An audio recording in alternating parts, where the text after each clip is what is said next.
Bien joué. En apparence, Barry, 38 ans, ressemble à Monsieur Tout-le-Monde. Un Américain moyen qui joue au bowling avec ses copines.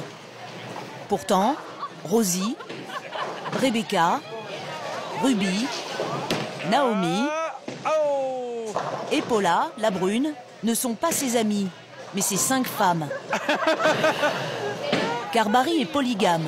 Naomi, occupe-toi du bébé, s'il te plaît. Est-ce que les gens vous regardent bizarrement quand vous êtes tous ensemble?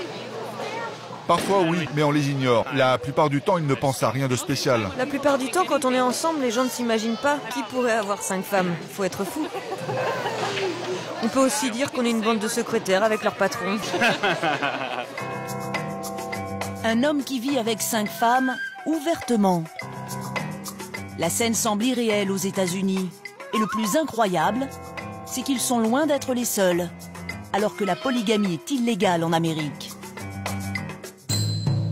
Les polygames habitent principalement dans l'Utah, dans l'Ouest américain. On estime qu'il serait près de 40 000 à vivre ainsi, au nez et à la barbe des autorités. Comme à Colorado City et Hilldale, 2 villes jumelles où les 5000 habitants sont tous polygames. Ici, on pourrait se croire dans un épisode de La Petite Maison dans la Prairie. Les polygames vivent comme au 19e siècle.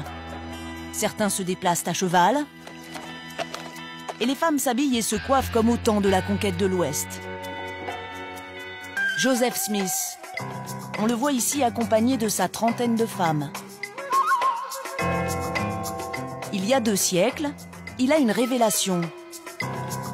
Dieu lui explique que pour accéder au paradis, il doit pratiquer la polygamie et faire beaucoup d'enfants pour étendre leur religion. C'est dans ce hameau que vivent Barry et ses 5 femmes. Le soir, quand il rentre à la maison, il n'a pas une minute à lui.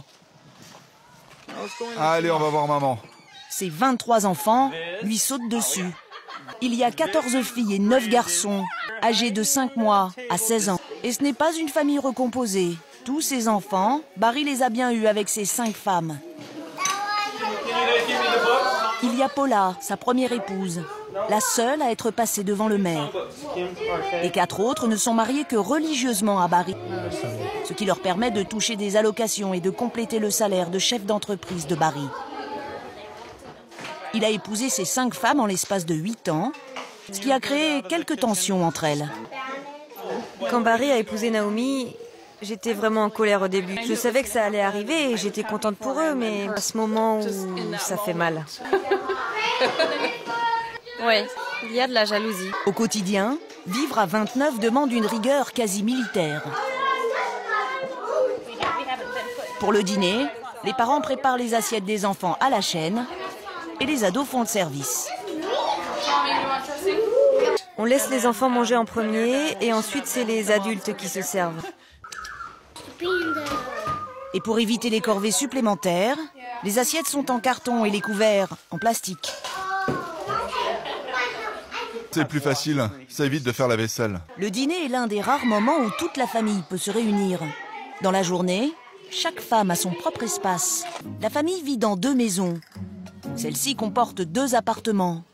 Celui de Naomi et ses 5 enfants, et celui de Rebecca, qui a 3 enfants. Dans la maison d'à côté, vivent les 3 premières femmes de Barry. Voici Rosie, sa 3e femme, avec qui il est marié depuis 17 ans. Ils ont ensemble 4 enfants. Je t'aime. Et là, on est où? C'est la maison de Rosie. Là, c'est la chambre de Rosie, et aussi la mienne. Enfin, à chaque fois que je suis avec elle. Là, c'est la chambre des enfants. Au bout du couloir, au fond de la buanderie, Barry a fait aménager un passage qui mène tout droit chez sa 2e femme, Ruby. Salut mon cœur, ça va? Ensemble, ils ont 5 enfants. C'est leur photo, là. Barry est entrepreneur dans le bâtiment. C'est lui qui a construit les maisons. Et en bon polygame moderne, il a laissé la finition aux femmes. Je les ai laissés gérer leur espace. Donc, toute la déco, c'est son idée. Il a dit c'est ton espace, tu en fais ce que tu veux. En empruntant cette porte, j'arrive chez Paula. Pour éviter les jalousies, Barry a une organisation bien rodée. Il ne dort jamais de nuit de suite avec la même femme. Ça change toutes les nuits. Une nuit avec Paula, puis Ruby, puis Rosie, Naomi, Rebecca. Et après, ça recommence. Et toutes les 5 nuits, je dors avec Paula, que voici. Ce soir, c'est avec elle qu'il passera la nuit. En apparence, c'est presque amusant et folklorique. Mais quant à savoir si ses épouses sont heureuses, c'est une autre histoire.